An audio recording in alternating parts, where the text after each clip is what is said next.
Recording in progress. Hello, and welcome to Mostly Minnesota Music Podcast Edition. I'm Ann Tracy. I'm here with my co-host, Heather Baker. and we are excited today to have Tori Evans, and we're more excited because we see so many of you there. Will you introduce us to everybody in the room? Yeah, hi, I'm Tori. This is John. He's our drummer. Marty, he's the guitarist, and Kieran's our bassist. Fantastic. Thanks so much for being with us. This is a special treat. Yeah, thank you so much for having us. Yeah, you've got an album coming out just next week on September 1st, Sonder. Yes. First, that word was new to me. Tell me about the title and how did you come to that? Well, the word is the feeling that you get when you realize that every person around you is living a life just as vivid and complex as your own. And I'm personally not a religious person, so this kind of concept is where I get all of my morals, this idea that I should be kind to people because they're living a life just as hard as I am, and they're having struggles that I don't know about, just like I'm having struggles that they don't know about. That's great. I think that I have internalized that even more so during the pandemic. Oh, definitely. Yeah, I think that's true. Yeah, those guys too. That's yeah. I think it's a great name. And well, first I'm just going to start by saying, tell us a little bit about yourself and the band members too. Yeah, I don't know. I've been playing music for how many years now? About 4 years now. I'm with this guy for all of them. And Marty joined about a year later, and Kieran's our newest. Yeah, playing around the Twin Cities for a few years now, and You've been writing songs. yeah, I've been writing songs since I was like 7. Nice. And like good-ish since I was like 14. So it was 5 years ago now. That's pretty impressive. I think that I heard that you had an interesting epiphany, a decision to go into music on a school field trip. Yeah, actually, the one that coordinated that, he was my middle school choir teacher. And yeah, do you want to talk about that too? Yeah, sure. So I've since moved on. I'm going to start teaching at Minneapolis South High School this year, doing guitar and music production. But I had a good long tenure at Falwell School of Performing Arts in Eglinton, is where I met Tori, and I taught choir and rock band there. And so every year we would take our classes to the 7th Street entry to kind of have like an authentic performance for our rock show, so it wasn't just like in the auditorium like we normally would be. And so when Tori came in 8th grade, we had our first trip together to the 7th Street entry, and then she had told me later that that's where she had realized that yes, I totally want to do this for a living. And we stayed in touch and started playing music together again shortly after she had gone on to high school, and here we are still today. Yeah, and actually one of the songs on the album, Beautiful Day, one of the last tracks is about that day and about me realizing that this is who I'm supposed to be, this is what I'm supposed to do.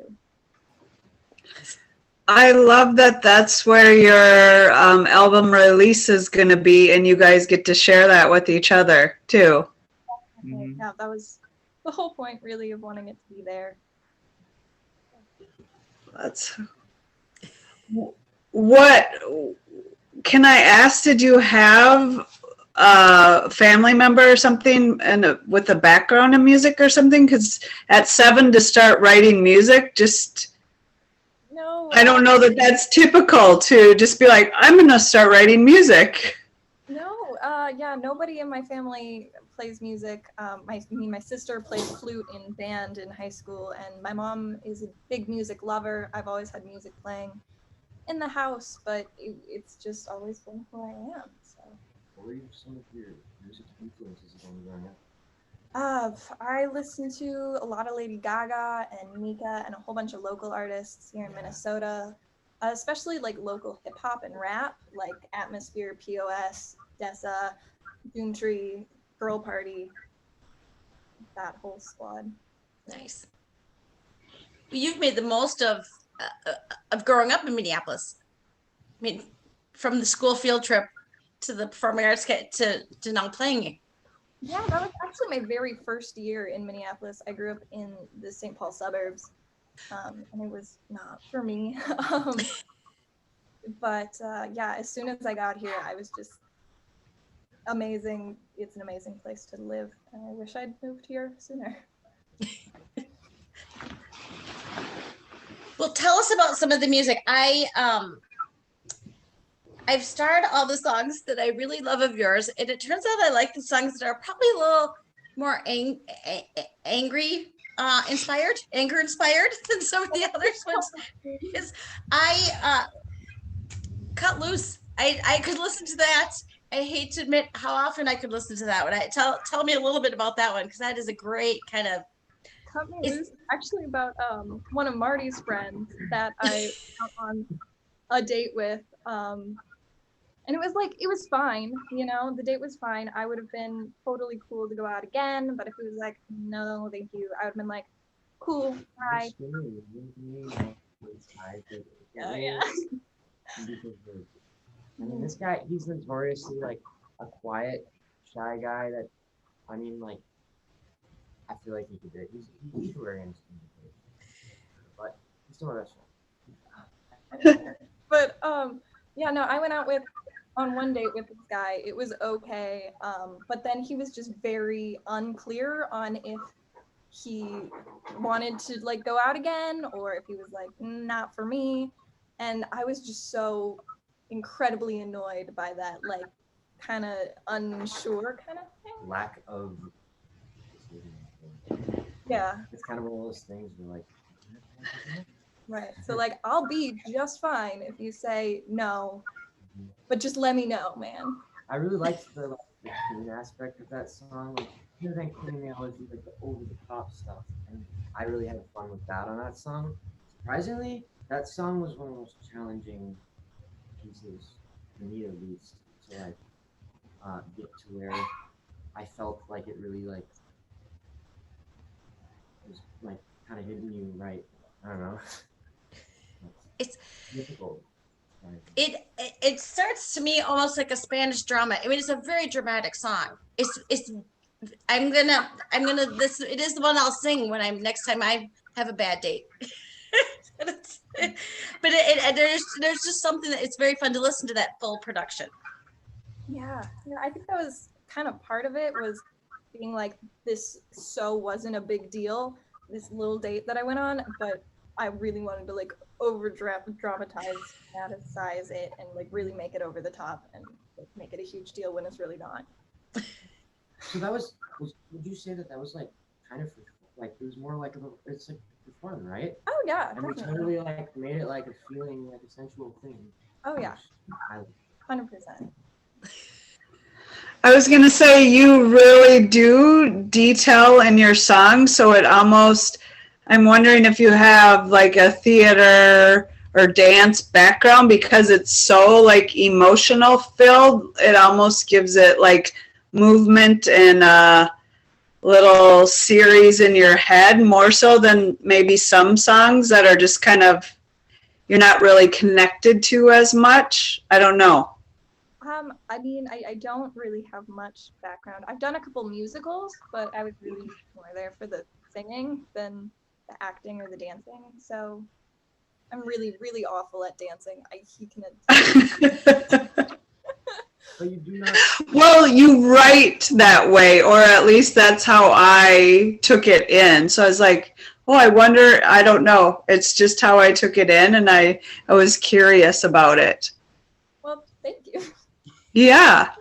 Can you tell me, I am with Anne, where I kind of like the more angry ones and the louder, more dramatic, and I like the song Alone. I love your lyrics. Love the lyrics in that one. Can you tell us a little bit about that? Oh, I'm actually like touched that you like the lyrics on that one a little, because lyrically that is my least favorite in the album. I was the youngest when I wrote that one. I think I was 14. I just turned 14 when I wrote that. So for me, I feel like the lyrics aren't my favorite, but I'm really glad that you really like them. But yeah, I don't even know what I Oh, I like, it's like, I'll be fine in the storm alone. I'll show you. I'll push through.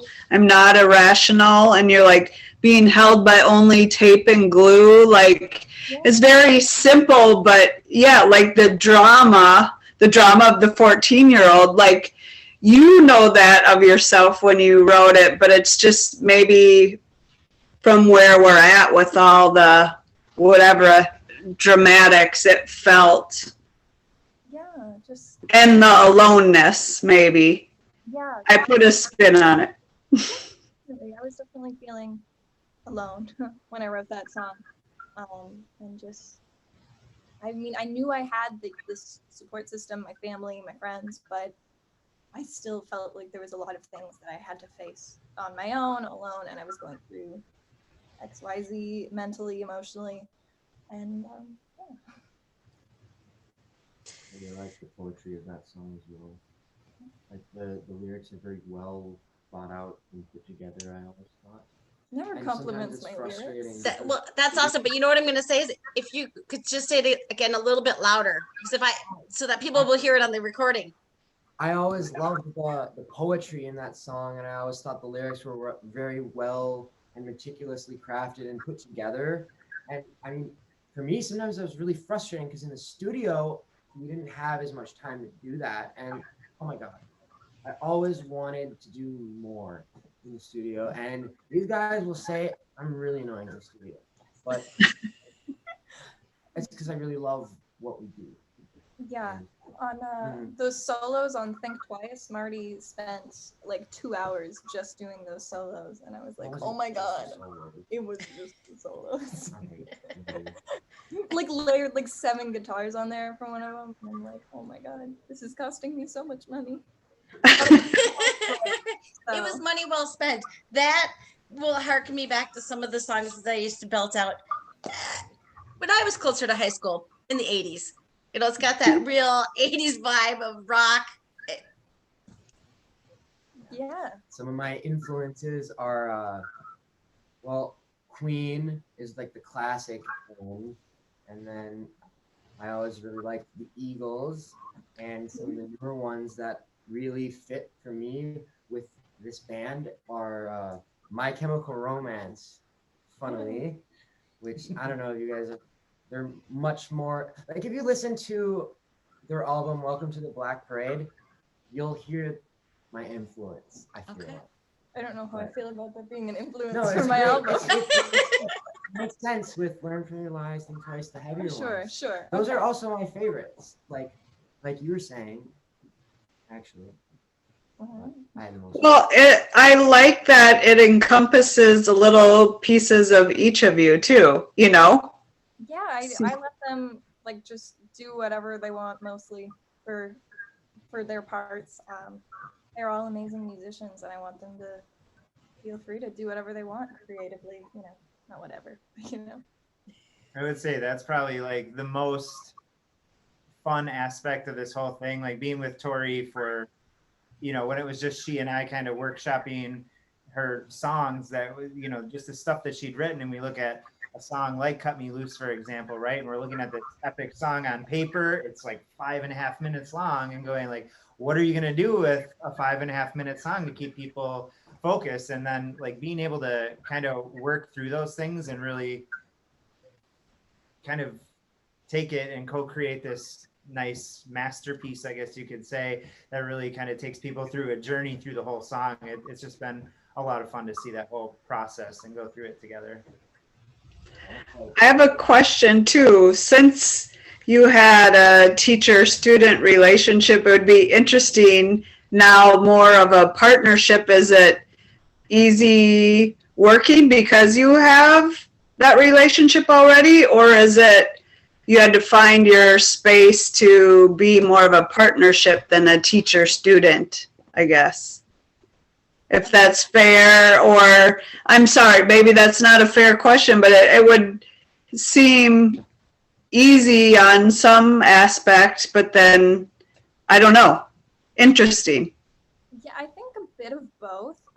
It took me a really long time to get used to not calling him Mr. Eddington. But I mean, like we knew each other's style really well, which made playing together pretty easy, I think. Yeah, I would agree. It was nice to kind of go through like from student teacher like into Tori's adulthood where we could, like we had enough time together that bridge that gap. And I think that was also really helpful, like now when we do live shows, I sing the harmonies for the song. And it's nice because we were able to work on those so much together through the process that I think we just have a really good connection now being able to sing together that way while playing with the band, so it wasn't difficult for me to make that transition into like peer from student teacher. I think it happened naturally pretty easily. That's good. That's good. One of the other things I like about the album is, as I said, I love those big songs, but I like working on me. What I like about it is the juxtaposition of the song and then a gentler song, because it's kind of how some of us go through our day. Definitely, yeah. That one was my favorite off the album because it's like my most personal. It's about my anxieties and specifically like social anxiety and feeling like, I don't know, like nobody's gonna like me enough, and I have to keep working to be this kind of image that everybody wants me to be. So that one's like super personal to me. So I had a very clear image of what I wanted of this one in my head. And I like every single time we do this live, I'm like, you guys are not allowed to play for the first like minute. Don't do it. This is the one that I don't let them have 100% freedom on. But I always mess with her. So. All for fun. We all do a little bit. Yeah. Yeah. I think it's good. I think it's a fantastic song. Because it's instructional for those of us who have anxiety, and people have it at all different stages. And I think, again, the time that we're in, even people who normally wouldn't have a lot of anxiety do, as we kind of get back to doing things after having been, four walls for the last. Yeah, definitely. I'm talking to a lot of people who are saying like, I have no idea how to talk to people anymore. And I'm like, that's always been me. Now you understand. Welcome to my world. And speaking of anxiety, because you've had to sit with this album that your very first that we're going to release in 2020, like almost a year later, what are you doing creatively to be healthy and safe for yourself, and just the anxiety of when you should do it, when you should not, for the release? Yeah, I'm a little nervous about the release. I don't know about you guys. I'm vaccinated. I think they're all vaccinated, yeah. And I wear masks inside. I will at the show when I'm not on stage. I social distance when possible, but the close crowd does make me a little nervous. But yeah, we're hoping. What? I was going to say, you have a fantastic lineup too. Oh yeah. For that night.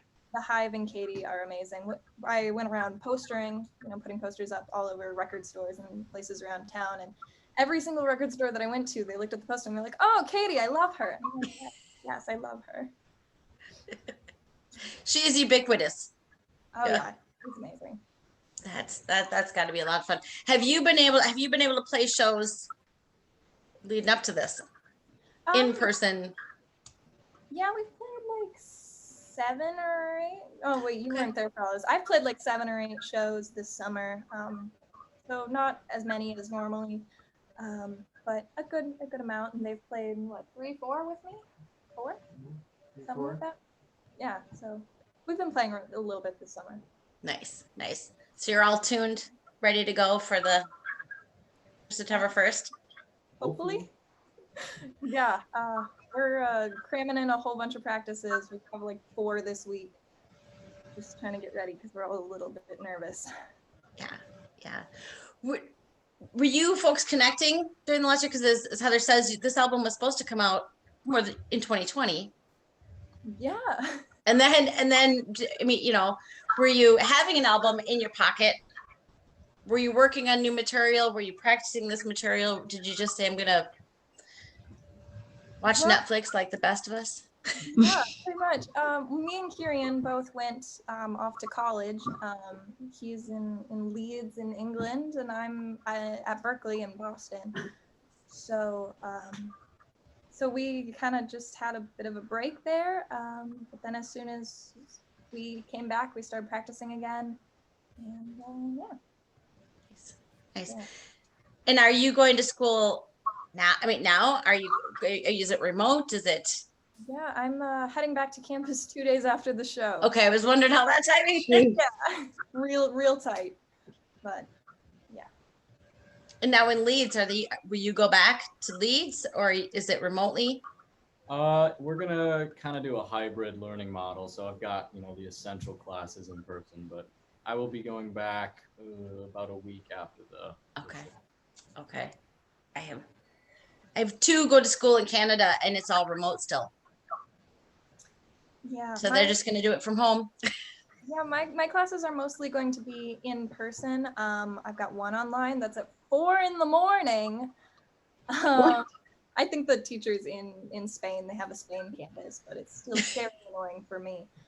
But most of the classes are in person. They have super comprehensive COVID safety protocols, and their positivity rates are really, really low. So they're still doing pretty good with COVID. So as of now, I'm planning on doing most of my classes in person. Nice. Now, most of the students that you go to school with, are they also currently professional musicians? I imagine you're in a unique position there. At Berkeley, it's probably half and half. A good chunk of people are putting out music and gigging around. I haven't met anybody who has done as many gigs as I have, but I didn't meet a lot of people. So I was most of last semester. So you were playing a lot before. Oh yeah, I'd estimate that I've played probably 200 plus shows. That's fantastic. I liked on your Instagram where you had like 2019 and then you put your venues, your songs, your interview, like all this. I was like, oh my gosh, there was such momentum and all, I was just like, holy crap. And then you had another posting of the struggles of an artist. Well, you should have went into tech or something that is something more useful. And then it says, think of a world of all this. I was like, oh my gosh. Yes. I'm like, I did, but you had really interesting stuff. And I just thought, well, we really got to feel what that was like, and nobody wanted to live in a nursing home when we're in our 20s. You know what I mean? Like, it just felt like Groundhog's Day. So I'm hoping that everybody gives people like you their love and attention when you do get to see your live performance and you do get to connect. Was there something in each of your lives too that you were just like, I need this? Or are you better? Okay. Marty's like, yes, I was ready to pound the wall too, right? yeah. I'm just wondering, just to stay connected to each other or just in music in general, is there something that kept you more sane than not, I guess? Well, I always try to be like playing. It was really hard on me when we stopped, like, because I always like to be like creating with people. Like I get sad, when I'm not able to do things with people, specifically music, because music's one of my like most used outlets for like emotion and just a lot of Were you playing or working on stuff for yourself then too while you weren't able to? me. I've been in so many bands. Like, oftentimes I've been in like multiple bands while in this band, but I've been in this band the longest, and like, dude, like everyone in this band like contributes somehow, and it's a very different band than a lot of bands I've been in. And dude, like this guy, I've been playing with him since high school, and he's great. I was so happy when he joined. And this guy, dude, we need to give him more credit, man, because he's been like behind the scenes, dude. He's Oh, like yeah. Tori's teacher. John, Like, yeah, he's he was. definitely like there's some hidden stuff that like he is he gets all of it. Yeah, You John know? has definitely done just like a crazy amount for this album and this band, and he was my vocal teacher for years, and just he does set up the sound too, and like we work together on the harmonies for He all of the organizes songs. the flow. No, I don't know what that It's, means. no, well, the flow of the song. Every song, it's like a story, you know. There's like the Yeah. well, like the graph where it's like rising action, climax. Every song has one of those, and a lot of the time he gets that conversation going, and we start to work on that.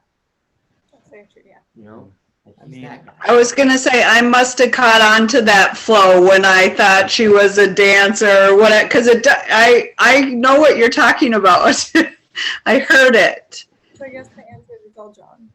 All Yeah. John. It's Tori Evans. John is Tori Let's Evans. keep in mind, I got 20 years on this crew though, so like, I appreciate the fuzzies, but yeah, it's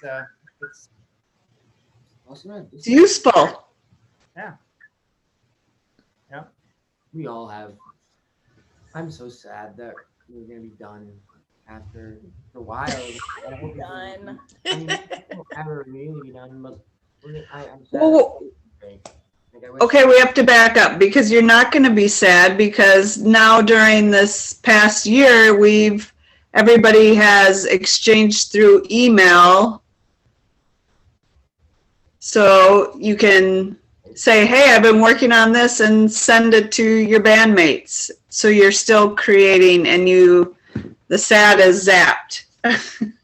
Sure. I feel like I go through phases where I do that a bunch, and then like I like don't do it a long time. But like I don't know, I go through like little phases where I get like super motivated. Yeah, when we first met, he sent me like 8 different songs Well, in so one did day. you. Well, yeah, I was responding. But yeah, and then just like didn't send another one for like a year and a half. I first knew that she was like I really started to respect her when we first, it was like, okay, we were in high school senior year, and she showed me Let Go, and we wrote it.